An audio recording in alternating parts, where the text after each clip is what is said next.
Mi hermana me robó a mi novio y el día de su boda me dijo que los hombres siempre preferirán mujeres de calidad, pero cuando en plena fiesta puse el video donde su nuevo esposo y yo teníamos relaciones. Todo terminó en golpes. Crecí escuchando a mi hermana decir que yo debía estar agradecida de haber nacido en la misma familia que ella, como si haber compartido útero con Madison me hiciera automáticamente afortunada por asociación. En nuestra casa, desde que tengo memoria, todo giraba en torno a lo que ella hacía, decía, vestía o incluso comía. Madison tenía ese tipo de belleza clásica y manipuladora que no necesitaba esfuerzo para sobresalir, piel clara sin acné, pelo lacio que siempre parecía recién salido del salón y una sonrisa que podía fingir dulzura mientras te enterraba un puñal entre las costillas. Yo, en cambio, era la que aprendió a vivir en la sombra sin hacer demasiado ruido, la que sacaba mejores notas pero no salía en las fotos familiares porque no combinaba con los colores del fondo. Era la que tenía que dejarle la última galleta, la que la recogía a escondidas cuando llegaba borracha a los 17, la que mentía por ella y después tenía que tragarse la culpa sola cuando la verdad salía a flote. Mi madre siempre decía que éramos distintas, que yo era más callada, más sensible, pero lo decía con ese tono que no sonaba a elogio, sino a resignación. Durante años traté de convencerme de que así eran las hermanas, de que las comparaciones venían con el paquete, de que si me dolía era porque yo era demasiado susceptible. Pero lo cierto es que Madison no era solo una hermana difícil, era una persona cruel, de esas que viven para validarse a través del sufrimiento ajeno. Lo peor es que lo hacía con tanta elegancia, con tanta maldita estrategia, que incluso cuando arruinaba algo lo hacía parecer un accidente. Como cuando, a los 15, convenció a mi primer enamorado de que yo tenía herpes porque la había visto aplicándome una crema en la boca. O como cuando en la universidad me recomendó sincera y preocupada no usar vestidos ajustados porque no todos los cuerpos eran para eso. Y después apareció en la misma fiesta usando algo 3 veces más ceñido que lo que yo me había probado en privado, justo frente a ella. Pero el punto de quiebre no llegó con un comentario malintencionado, ni con uno de sus jueguitos típicos, sino con algo que debería haber sido imposible, con Daniel. A Daniel lo conocí por un amigo en común en una fiesta pequeña, justo después de terminar un trabajo en una biblioteca comunitaria donde me sentía atrapada. Él era de esos hombres que no te deslumbran de entrada, pero que tienen una forma tan natural de escucharte que se te olvida el tiempo. Era atento sin ser empalagoso, inteligente sin pretenderlo, y tenía una forma de reírse con los ojos que me hacía sentir vista, realmente vista, por primera vez en mucho tiempo. Al principio creí que exageraba todo lo que sentía por él, que era mi necesidad de cariño haciéndome idealizarlo. Pero después de un año viviendo juntos, de construir pequeños rituales como los pancakes del domingo o ver películas de terror abrazados aunque a él le asustaban más que a mí, supe que lo que sentíamos era real. Estuvimos juntos casi 4 años. En ese tiempo hablamos de tener hijos, de mudarnos a Portland para buscar trabajo en algo más ecológico, de adoptar un perro mestizo y llamarlo Newton. Teníamos discusiones, claro, sobre cosas como quién lavaba los platos o qué hacer en Navidad con las familias, pero nada que pusiera en duda lo que estábamos construyendo. Por eso cuando Madison reapareció después de casi un año viviendo en Miami, donde decía haber sido contratada como imagen de una marca de suplementos que nadie conocía, y empezó a venir a cenar a nuestro apartamento como si nunca se hubiera ido, yo no imaginé lo que venía. Ella lo miraba con esa intensidad seductora que yo conocía de memoria, esa forma de inclinar ligeramente la cabeza cuando lo escuchaba hablar, de morderse el labio como si cada broma suya fuera la cosa más graciosa que hubiera oído en su vida. Daniel se reía, al principio nervioso, pero poco a poco empezó a esperar sus respuestas, a buscarla con la mirada cuando decía algo gracioso, y a sentarse más cerca de ella de lo que hacía conmigo. El golpe no vino con una traición abierta, sino con el desgaste diario. Empezaron las salidas con amigos del trabajo en las que no cabía yo, las noches donde él dormía dándome la espalda, los silencios cada vez más largos y los besos cada vez más cortos. Hasta que una noche me dijo que necesitaba buscarse a sí mismo y que sentía que habíamos cambiado. No lloró. No se disculpó. Ni siquiera se quedó a empacar. Solo tomó una mochila y se fue. Yo me quedé sola, en silencio, con una taza de café frío en las manos y la sensación de que algo que no entendía se había roto sin previo aviso. El resto fue peor.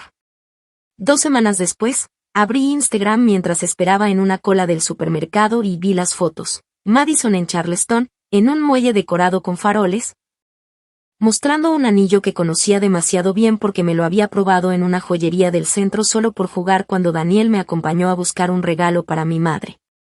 El mismo anillo. El mismo hombre. La misma traición.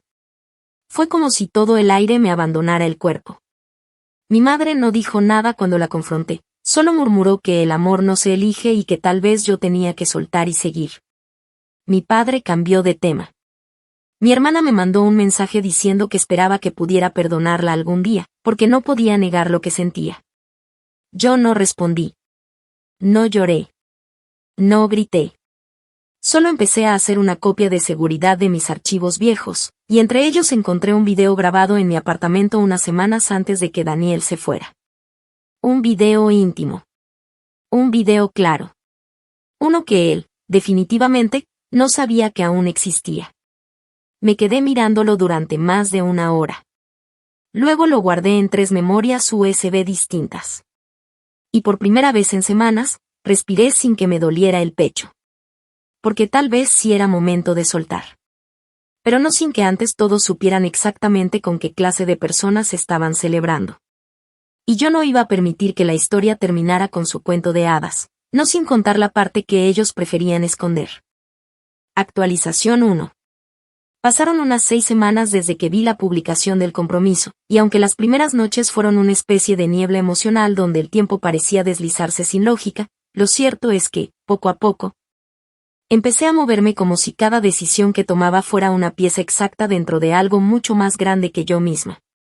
Dormía mal, eso sí, pero dejé de revisar sus redes sociales después de que vi una foto donde Madison mostraba su vestido en una boutique de Buckhead con el pie de foto que decía: solo las mujeres de verdad merecen vestidos de princesa. Me tragué la rabia. No la respondí. Solo cerré la aplicación y me concentré en ordenar mi nuevo cuarto de renta en casa de una excompañera de trabajo que me abrió las puertas sin preguntar nada. Fue en ese espacio, más pequeño pero infinitamente más libre, donde empecé a hilar lo que vendría después.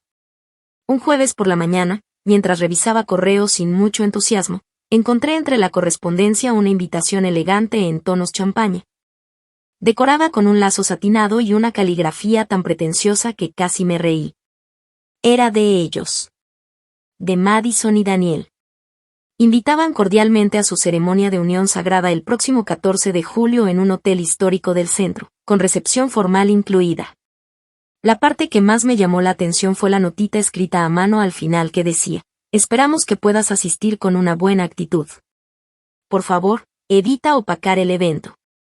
Se sugiere vestimenta en tonos suaves, especialmente nada verde oscuro.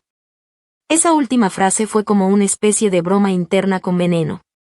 Madison sabía perfectamente que mi vestido favorito era un verde botella que una vez usé en la cena de Navidad y que según ella le quitaba la luz. Estaban invitándome a la obra principal de su teatro de cartón, esperando que me sentara en silencio en la fila de atrás a aplaudir la función. Y no. Esta vez no iba a quedarme callada. Esa noche llamé a Logan, un viejo amigo de la universidad que trabajaba con montajes de iluminación para espectáculos en Nueva York. Era uno de esos amigos que no hablaba todos los días, pero que al escuchar tu voz sabía cuando algo no estaba bien.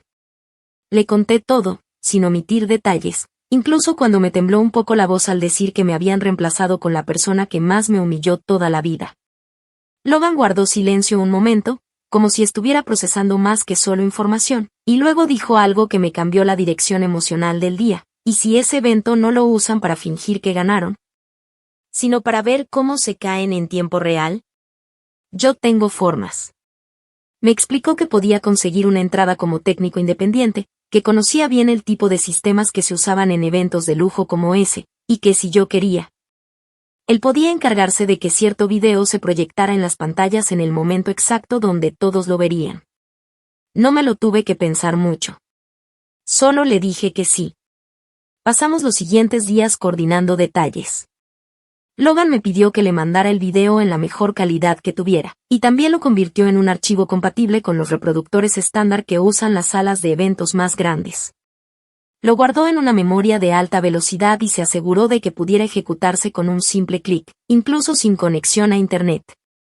mientras él se encargaba del lado técnico, yo planificaba el mío. Reservé habitación en el mismo hotel donde se haría la boda. Seleccioné con cuidado mi atuendo, el vestido verde que Madison odiaba, con unos tacones de gamuza que me hacían ver más alta y firme de lo que me sentía por dentro, y mandé a hacer una copia adicional del video, por si acaso. Una semana antes del evento, hice una pequeña visita al salón sin levantar sospechas. Me hice pasar por alguien interesada en cotizar un futuro evento corporativo y tomé nota de cada detalle: la distribución de las mesas, la ubicación del proyector central, la iluminación del escenario, las salidas de emergencia. Fue casi terapéutico ver el espacio vacío, sin música ni invitados, imaginando el eco de sus propias mentiras resonando en esas paredes cuando todo saliera a la luz. No quería violencia, no buscaba un escándalo vulgar, no me interesaba gritar yo tenía razón con lágrimas o despecho. Lo único que quería era que se supiera la verdad. Que no pudieran esconderse detrás de una fachada perfecta una vez más. Que las personas que me señalaron por exagerada, por celosa, por ser la hermana dramática, vieran con sus propios ojos lo que yo vi cuando era demasiado tarde. La noche antes del evento, Logan me mandó una foto del equipo que usaría. Había conseguido acceso como parte del equipo técnico del hotel y trabajaría en la cabina de sonido y proyección durante la recepción. Tenía el momento exacto donde entrarían los videos con mensajes familiares y los recuerdos de los novios. Era ahí donde, con un clic bien colocado, todo cambiaría. Le dije que lo quería activar yo. Quería tener en mis manos el botón. Me respondió que lo dejaría listo. Solo tendría que presionar Enter. Dormí poco esa noche. Me bañé con agua fría, preparé café negro y dejé mi teléfono apagado. No por miedo, sino porque no quería que nadie me interrumpiera la calma que me costó tanto construir. A las 4 de la tarde del día siguiente, estaba entrando al salón con mi vestido verde, mi espalda recta y un sobre pequeño en la cartera que contenía la USB marcada solo con una inicial. Me recibieron con una sonrisa falsa y fingida cortesía. Madison apenas me dirigió la palabra. Daniel me saludó sin mirarme a los ojos. Me senté en la mesa número 7, justo frente al escenario. Me limité a observar, a escuchar, a sonreír cuando alguien me preguntó si estaba sola. Nadie notó el control remoto diminuto en mi mano. Nadie entendió por qué, mientras otros brindaban, yo tenía una paz que no me cabía en el pecho. Esa noche, mientras todos celebraban el comienzo de su supuesta felicidad, yo estaba esperando el momento exacto donde su mentira se proyectaría sobre todos ellos. Y no porque yo necesitara venganza para seguir adelante, sino porque ellos necesitaban esa verdad para dejar de caminar sobre ruinas pintadas de oro. Y porque, por primera vez en mi vida, era yo la que tenía el control. Y no pensaba soltarlo. Actualización 2. Unas horas después, cuando el calor húmedo del verano comenzaba a ceder lentamente y la luz del salón se ajustaba con un tono ámbar que pretendía recrear cierta atmósfera de sofisticación romántica. Los meseros se movían en sincronía distribuyendo copas con espumante, los familiares más cercanos ocupaban sus lugares en la mesa principal, y los fotógrafos daban instrucciones teatrales a los novios, pidiéndoles que se besaran una vez más como si fuera la primera vez. Yo, desde mi asiento, observaba todo como una espectadora de algo que ya había visto antes, como alguien que conocía el desenlace aunque aún no se hubieran encendido los focos del clímax. El salón estaba decorado en tonos dorado pálido y perla, con flores artificiales colocadas en estructuras que imitaban arcos antiguos, pero todo olía a esfuerzo por aparentar más de lo que realmente era. En cada detalle se notaba esa obsesión de Madison por fabricar un mundo a su medida, como si en el exceso se pudiera esconder el vacío. La cena fue servida en platos grandes donde la comida era mínima pero costosa, y entre conversaciones fingidas sobre trabajo, viajes y remodelaciones de cocina. Los invitados parecían estar más pendientes de ser vistos que de ver. Yo no hablé mucho, solo asentía, sonreía, hacía comentarios breves cuando alguien me preguntaba cómo conocía a los novios, y respondía con una ambigüedad que provocaba incomodidad. Uno de los primos de Daniel, algo pasado de copas, me dijo que me parecía conocida, que sentía que ya me había visto antes. Le contesté que probablemente sí, que los rostros no se olvidan fácilmente cuando uno los ve de cerca. No entendió la doble intención. Me limité a beber un sorbo más de vino y giré la cabeza hacia la cabina de control técnico. Logan me miró desde allí con una breve inclinación de cabeza. Estaba todo listo. Me había enviado un mensaje de texto antes de iniciar la cena con una sola palabra: cargado. El archivo estaba ahí, listo para proyectarse en cuanto se diera paso al video de los novios, que según el cronograma que alguien dejó en mi mesa, vendría justo después del brindis del padrino. Cuando escuché la voz grave del tío de Daniel levantar su copa y comenzar un discurso lleno de frases recicladas sobre el amor y el destino, mis dedos buscaron el diminuto control remoto dentro de mi bolso sin sacarlo aún. Escuché cada palabra como si fueran pasos previos a la ejecución de una coreografía que solo yo conocía de memoria.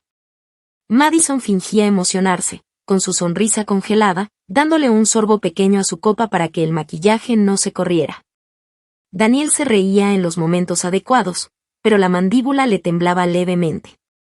No por emoción, sino porque tal vez, aunque no lo supiera con certeza, algo dentro de él intuía que esa perfección no iba a durar mucho.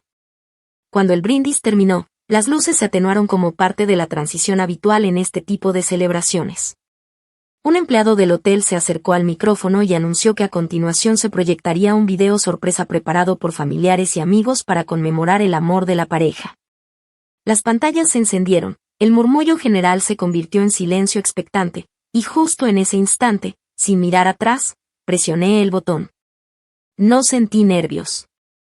No sentí culpa. Solo sentí un frío absoluto que me recorrió la columna con la claridad de alguien que sabe exactamente lo que está haciendo. La primera imagen que apareció no fue una foto de infancia ni un recuerdo tierno, sino un ángulo perfectamente centrado de la habitación de mi antiguo apartamento. La cámara estaba estática, enfocando la cama desde la repisa de los libros. Daniel apareció en escena, sin camisa, besándome con urgencia, susurrando mi nombre, diciéndome cosas que ningún hombre debería repetir frente a una sala llena de suegros, compañeros de oficina y familiares con niños. No había música de fondo, ni cortes dramáticos, ni edición alguna. Solo realidad cruda. Nuestra realidad.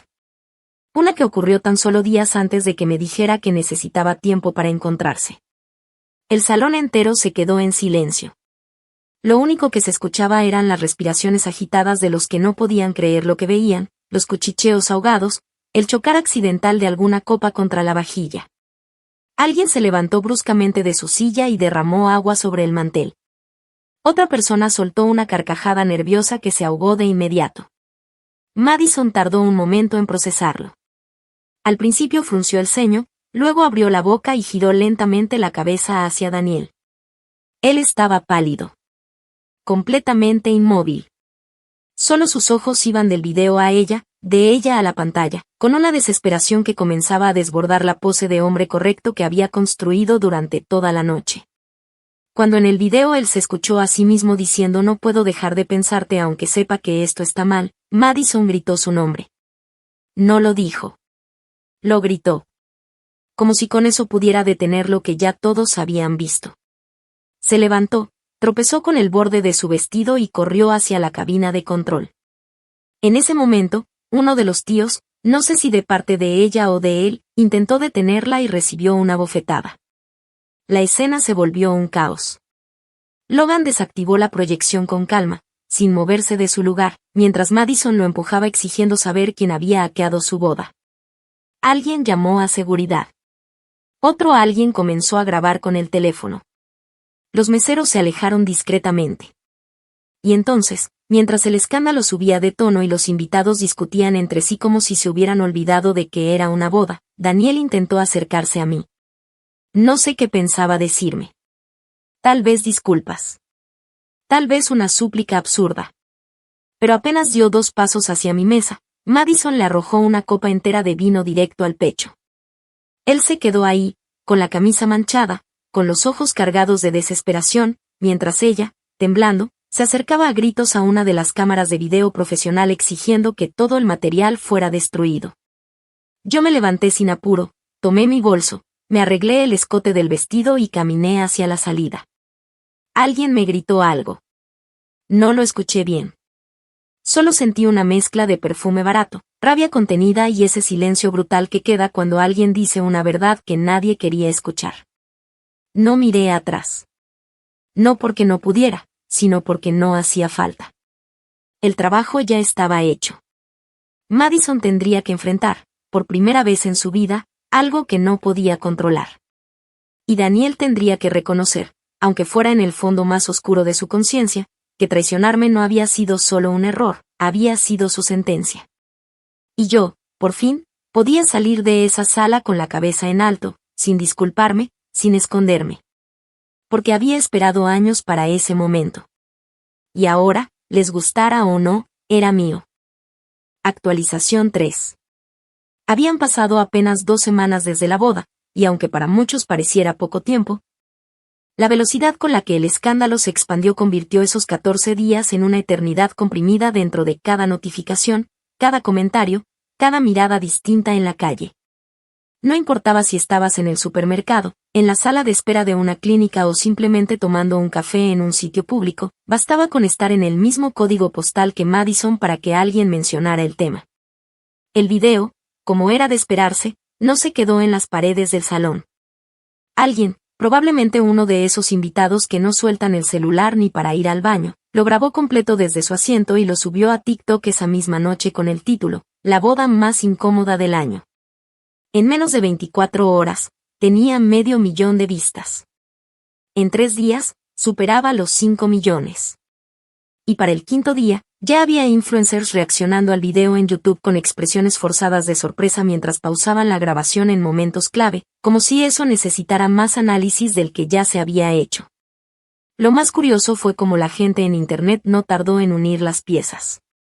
Porque Madison, con su eterna necesidad de validación y su narcisismo camuflado de seguridad, tenía un historial de publicaciones donde dejaba pistas de todo. Fotos con Daniel incluso antes de que él y yo termináramos, mensajes ambiguos sobre el verdadero amor llega cuando menos lo esperas, historias con canciones que hablaban de traición como si fueran románticas. Bastaron algunos usuarios con tiempo libre y ganas de escarbar para reconstruir la línea de tiempo completa y exponer lo evidente, que su relación había empezado cuando él todavía dormía en mi cama. Que el anillo con el que la presumía ya lo había visto antes en mi mano. Que la supuesta historia de amor era, en realidad, una construcción hecha sobre los restos de algo que ella había querido destruir desde el principio. Los comentarios no se hicieron esperar. La hermana es una reina, la otra se lo merecía. Esto es mejor que cualquier serie de Netflix. Algunos fueron más lejos, diciendo que ojalá ella escribiera un libro, que ojalá alguien hiciera una película. Yo leía todo en silencio. No porque me afectara, sino porque aprendí que a veces el verdadero poder está en no decir nada mientras el mundo observa lo que tú sabías desde el principio. Mientras tanto, Madison intentaba mantener una dignidad que ya no le quedaba. Lo supe porque empezó a mandarme mensajes directos a mi cuenta privada de Instagram, primero con amenazas veladas, sabes que esto no se va a quedar así, y después con intentos torpes de manipulación emocional. Algún día vas a ver que fuiste demasiado lejos. Ignoré cada uno. La gota que colmó el vaso fue una carta de su abogado, que recibí una tarde mientras regresaba del supermercado. El sobre era de esos gruesos, con letra impresa en una fuente ridículamente formal que intentaba sonar más intimidante de lo que era. Alegaban difamación de carácter y divulgación sin consentimiento de material privado. Pero el abogado, claramente más decorativo que competente, no había considerado que el video era mío, grabado en mi apartamento, y que los involucrados éramos ambos adultos consintiendo lo que hacíamos. Más aún, el acto de proyectarlo no violaba ninguna ley porque lo hice durante un evento privado en el que yo era una invitada formal. Sin haber firmado ningún acuerdo de confidencialidad ni ningún tipo de contrato que limitara mi libertad de expresión. Le respondí con un correo, redactado con la ayuda de una amiga que trabaja en una firma legal, donde les explicaba todo eso y añadía, cualquier otra comunicación deberá hacerse a través de representantes legales. Gracias. Daniel, por su parte, permanecía en una especie de silencio autoimpuesto que no tardó en desmoronarse. Me enteré de que había sido suspendido temporalmente en su trabajo luego de que el video circulara entre compañeros de oficina. Al parecer, uno de los directores de su empresa fue uno de los invitados que presenció todo en vivo, y aunque no se dijo oficialmente, lo apartaron de sus funciones mientras investigaban su conducta. Varios conocidos compartieron capturas de pantalla de comentarios que él mismo había intentado dejar en las redes, explicando que todo era más complicado de lo que parecía y pidiendo respeto. pero nadie le creyó. Y cuando intentó reaparecer con un nuevo perfil, diciendo que lo estaban acosando por un error humano, la gente fue aún más dura. No porque cometiera un error, sino porque había construido su imagen sobre una mentira, y esa mentira ahora estaba en evidencia frente a miles de personas que ya no podían desver lo que habían visto. Mis padres, en medio de todo, hicieron lo que siempre habían hecho, evitar el conflicto mientras fingían neutralidad. Mi madre me llamó una vez, con voz temblorosa, para decirme que lamentaba que las cosas se hubieran salido de control, que quizás debía haber pensado más en las consecuencias.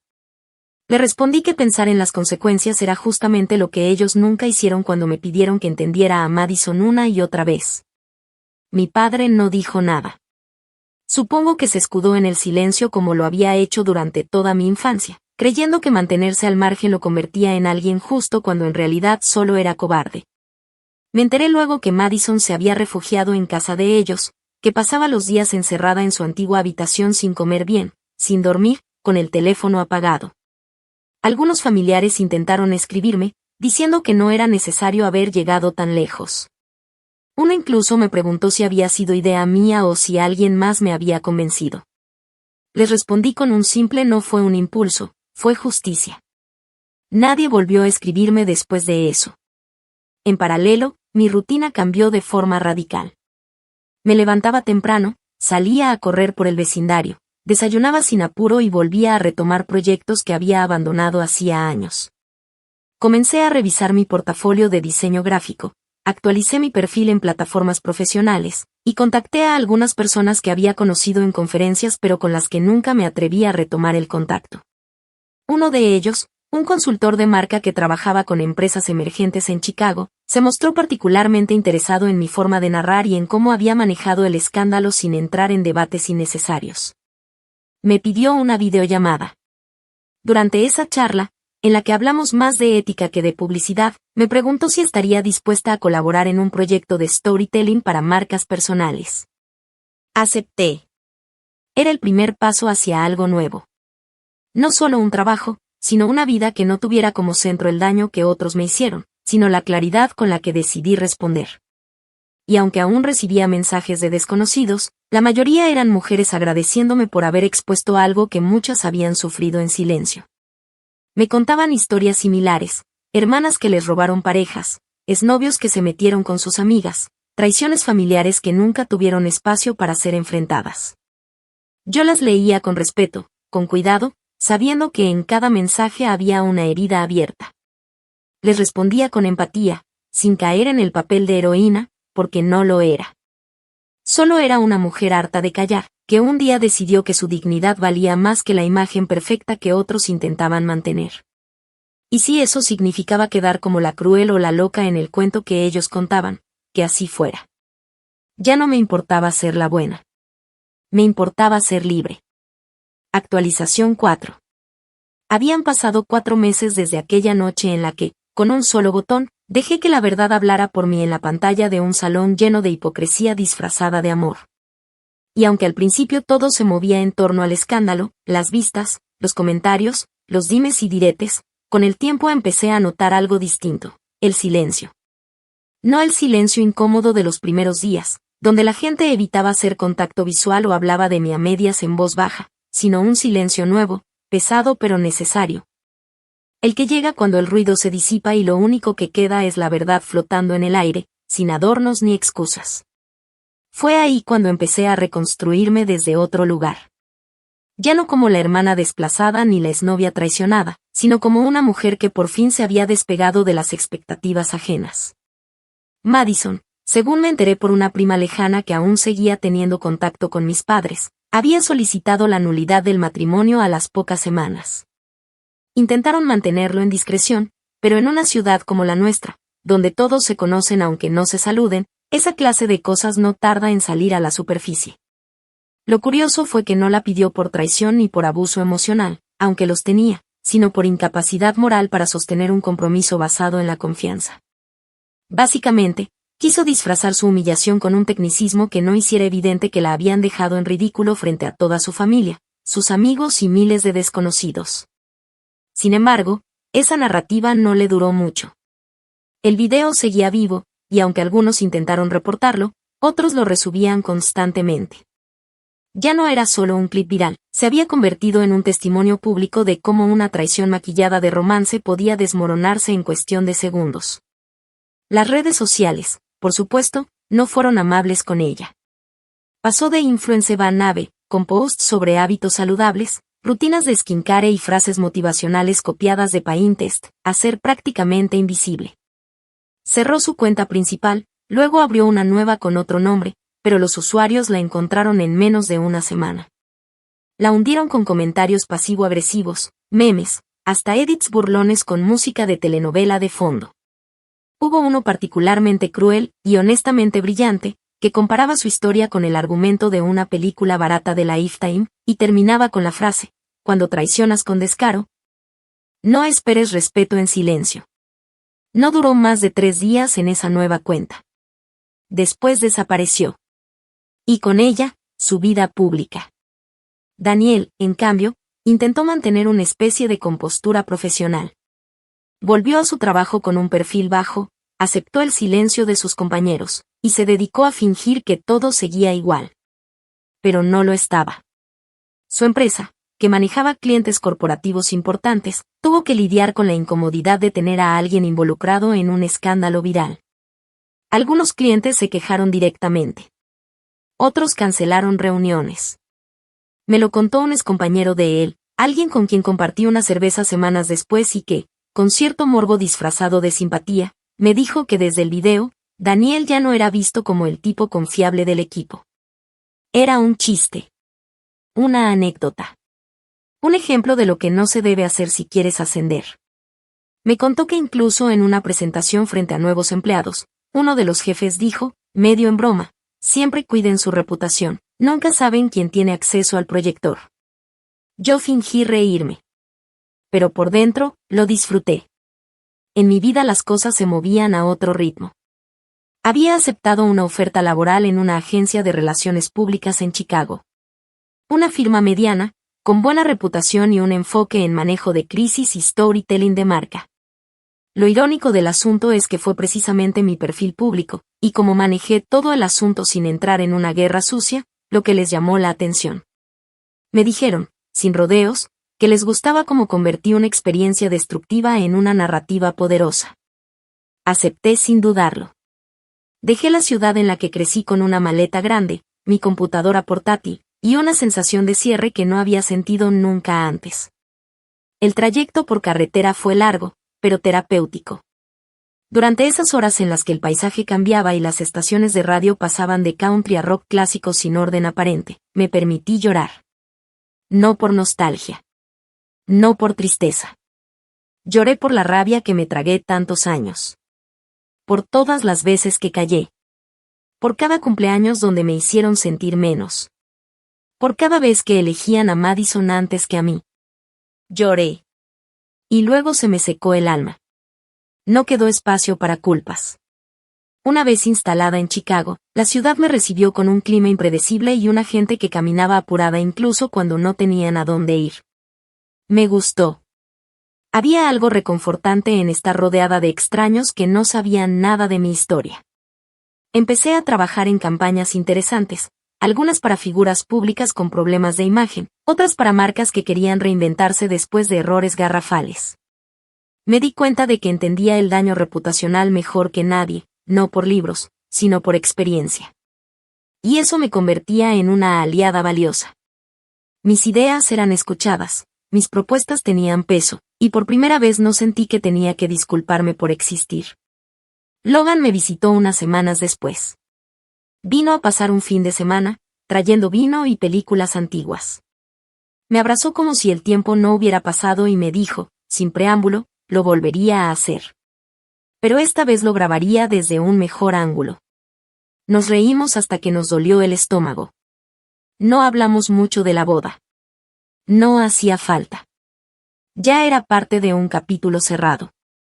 Solo brindamos por las cosas que habíamos dejado atrás, y por las que apenas comenzaban. De vez en cuando, aún recibo correos o mensajes de personas que se topan con el video en algún rincón del internet y quieren saber si fue real. Algunos me escriben para pedirme permiso para usarlo en charlas, otros solo para contarme que vieron algo de ellos mismos reflejado en mí. Nunca lo busqué, pero al parecer, el simple acto de exponer una verdad que otros intentaron esconder se convirtió en algo más grande que yo. Y aunque no lo hice para inspirar a nadie, me tranquiliza saber que, al menos, no fui la única que entendió el mensaje. Porque al final del día, lo que hice no fue por venganza ciega. Fue por dignidad. Por la necesidad urgente de poner fin a una narrativa en la que yo siempre era la que perdía. Y ahora, en esta nueva ciudad, rodeada de gente que no conoce mi apellido ni me compara con nadie, por fin puedo respirar sin que me duela el pecho. Por fin puedo hablar sin que mi voz tiemble. Y lo más importante, por fin sé que no necesito que nadie me elija para sentir que valgo. Porque esta vez, fui yo la que se eligió a sí misma. Actualización final.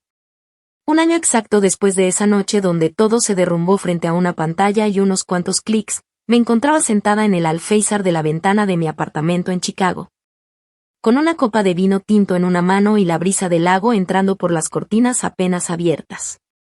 Desde ahí se veían los trenes pasar, los techos de los edificios bajos, el ritmo de una ciudad que parecía no detenerse nunca, y por primera vez en mucho tiempo, sentí que todo lo que había soportado, todo lo que había callado, tenía un sentido.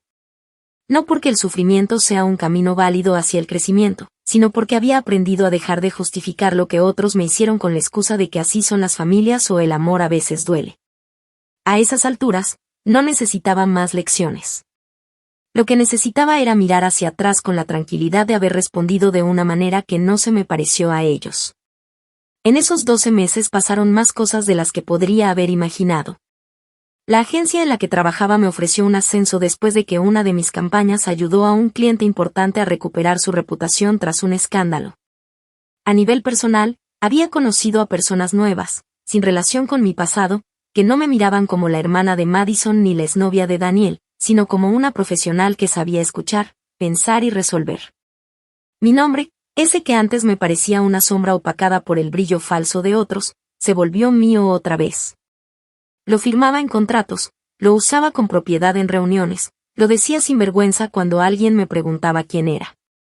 Y lo más curioso fue darme cuenta de que, por primera vez en mi vida, no estaba corriendo detrás de la validación de nadie. Me gustaba mi rutina, mi espacio, la mujer que se reflejaba en el espejo. Sobre Madison, lo último que supe fue que había empezado a trabajar vendiendo seguros médicos por comisión. Una fuente me dijo que estaba en una etapa de reinvención, aunque más por necesidad que por convicción. No le quedaban muchas opciones. La mayoría de las marcas con las que intentó colaborar se negaron después de que su nombre apareciera relacionado al escándalo en una búsqueda rápida de Google. Incluso una pequeña empresa de accesorios con la que alguna vez había trabajado decidió retirar las fotos donde aparecía porque, según dijeron, no encajaban con su línea ética. Lo más probable es que ella aún culpe al mundo por su desgracia. A mí, por haberla destruido públicamente. A Daniel, por haber sido demasiado torpe para ocultar lo evidente. A todos menos a sí misma, como hizo siempre. Daniel, por otro lado, se trasladó a la costa oeste.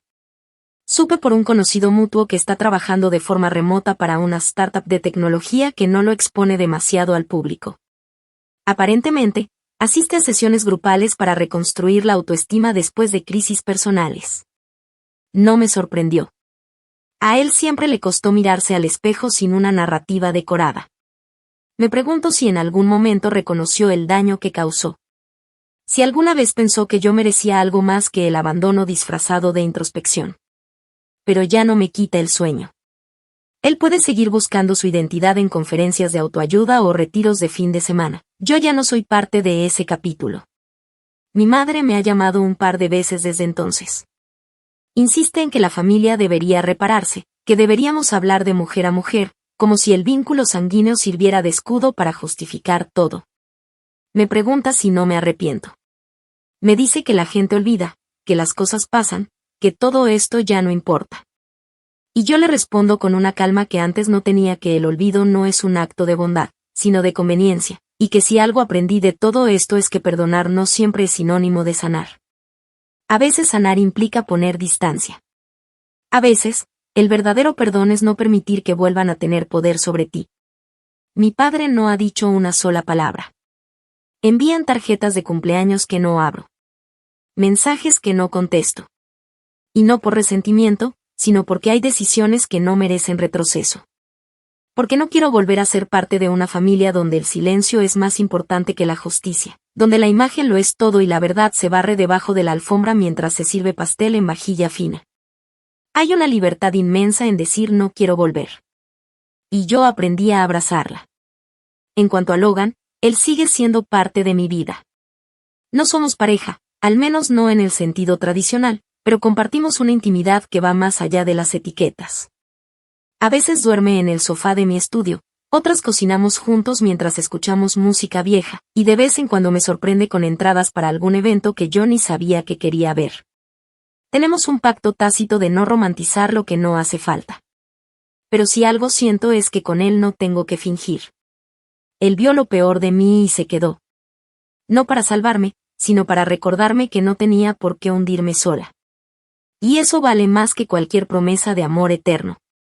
Ahora, cuando vuelvo del trabajo, con la cartera pesada y los pies hinchados, pero la cabeza en paz, me siento frente al ventanal con un libro que a veces ni abro, solo para ver cómo se va apagando la ciudad. A veces pienso en todo lo que ocurrió, en la versión antigua de mí misma que soportó tanto por miedo a incomodar. Y me duele, claro que me duele. Pero no desde el resentimiento. Me duele como duelen las cicatrices cuando cambia el clima, como una señal de que hubo algo ahí, pero que ya no sangra. A veces me preguntan si volvería a hacer lo mismo. Si valió la pena exponerse así. Si no me dio miedo arruinar una vida entera en una noche. Y mi respuesta siempre es la misma, yo no arruiné nada. Solo les mostré a todos lo que ya estaba roto. Lo demás fue consecuencia. Y en ese acto, tal vez no solo expuse una mentira. Tal vez me encontré a mí misma en medio del desastre. Porque la venganza no siempre es el grito, la pelea o el escándalo. A veces, es simplemente cerrar una puerta, dejarla cerrada, y no volver a tocar. Porque hay batallas que se ganan sin levantar la voz. Y hay victorias que se celebran en silencio, con una copa de vino frente a la ventana, sabiendo que una ya no le debe nada a nadie. Ni una explicación. Ni un perdón. Ni siquiera un recuerdo. Solo paz. Y eso, después de todo lo que viví, es suficiente.